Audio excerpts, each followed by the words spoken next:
He stood at the bus stop long after the last bus had gone, the sky bruised purple with evening. In his pocket was a phone he no longer checked, because the one message he was waiting for would never come.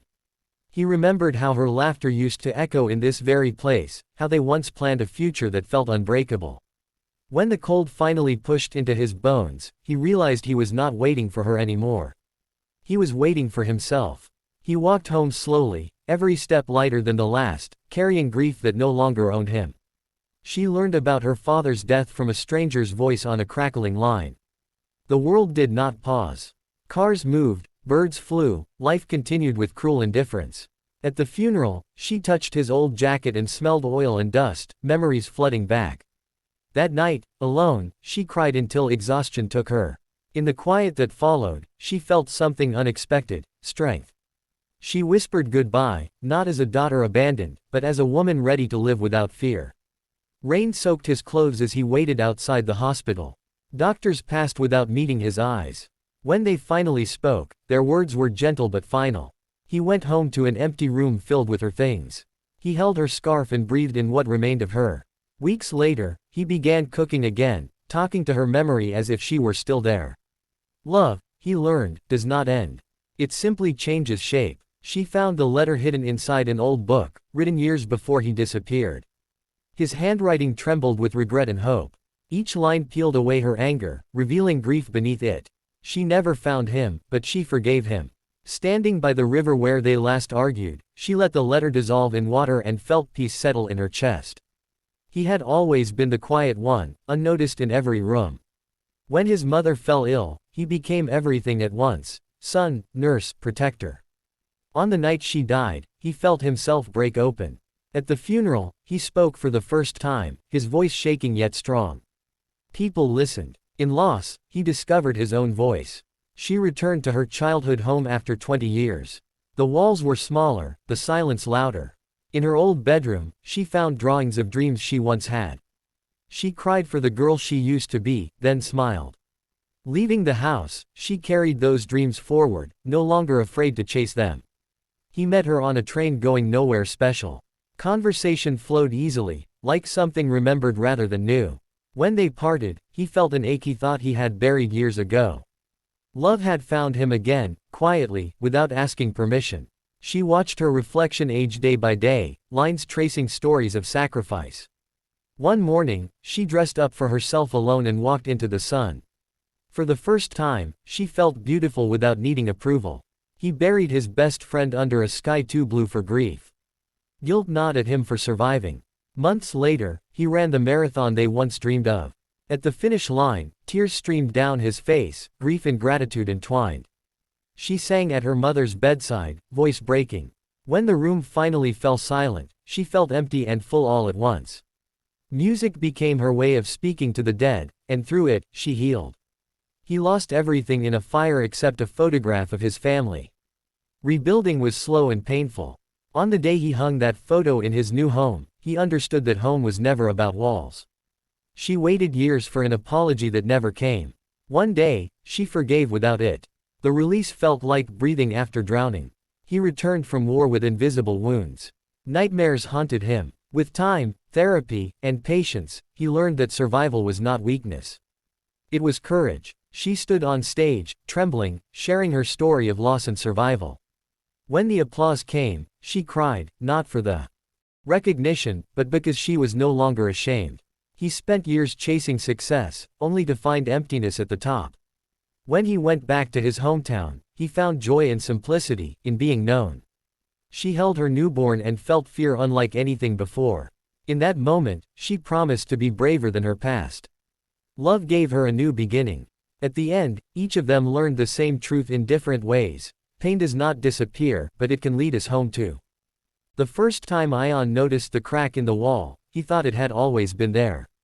A thin, jagged line ran from the ceiling down toward the window, like a quiet scar the house never talked about.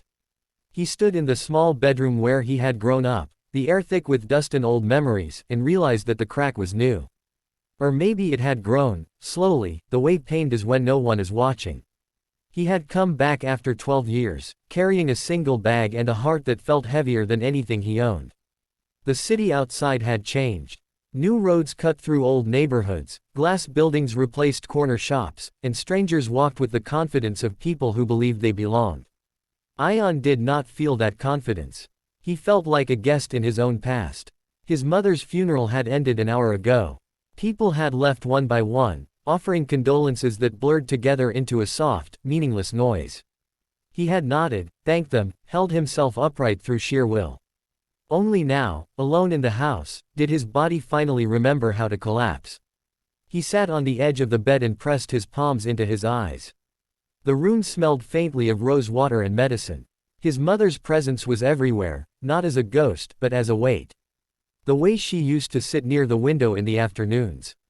The way she called his name when dinner was ready, stretching the syllables as if afraid he might disappear if she didn't hold on to them long enough.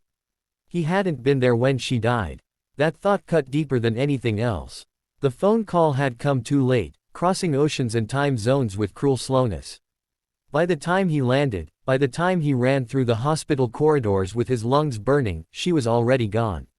Her eyes closed, her hands cold, his apology unheard. Ion lay back on the bed and stared at the ceiling fan, motionless, coated with years of neglect. He remembered being a child, counting its rotations while his parents argued in low voices at night. Money, always money. Dreams postponed, sacrifices made quietly. His mother had carried those sacrifices like a second spine, bending but never breaking. Until she did. He didn't cry then. The tears came later, in waves that left him gasping. His chest tightened, his throat burned, and he let the sound escape him, raw and unfiltered. There was no one to hear him now, no one to tell him to be strong. When the tears slowed, he felt empty.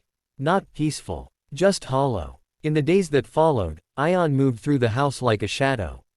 He sorted papers, folded clothes, gave away things that no longer mattered to anyone else. Every object carried a story. Every drawer was a small betrayal, reminding him of how much he had missed. On the fourth day, while cleaning the old wooden cupboard in the hallway, he found a notebook.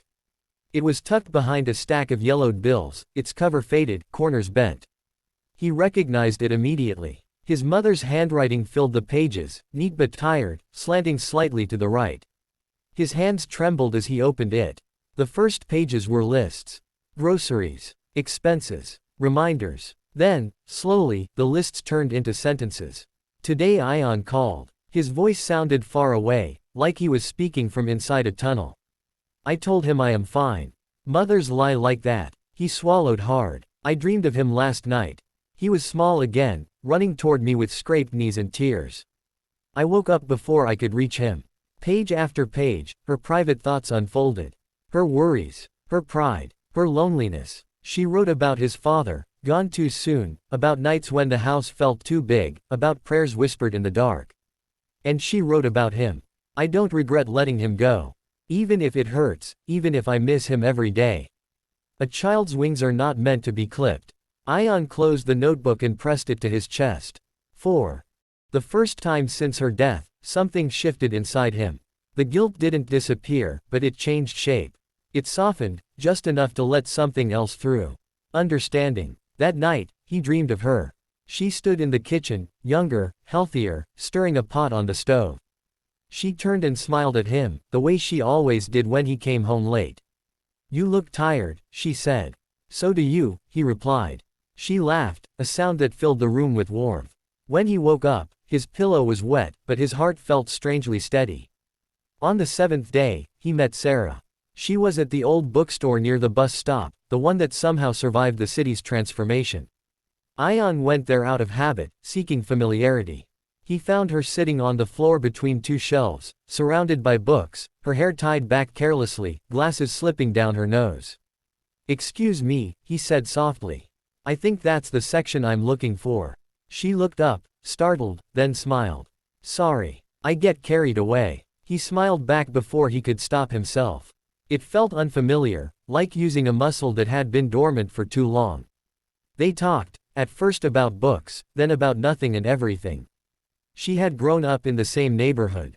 She remembered his mother, spoke of her kindness with an ease that made his chest ache. She used to give me tea when my parents fought, Sarah said gently.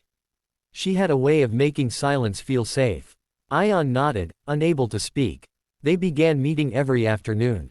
Walks through familiar streets. Long conversations on broken benches. With Sarah, he didn't have to explain his grief. She understood it in the quiet pauses, in the way he sometimes stopped mid-sentence, lost in thought. One evening, as the sky burned orange and red, she asked him why he had left. He hesitated, then told her the truth. About ambition. About wanting more than the small life his parents had known. About the guilt that followed him like a shadow even as he succeeded. I thought if I became someone important, it would make it worth it, he said.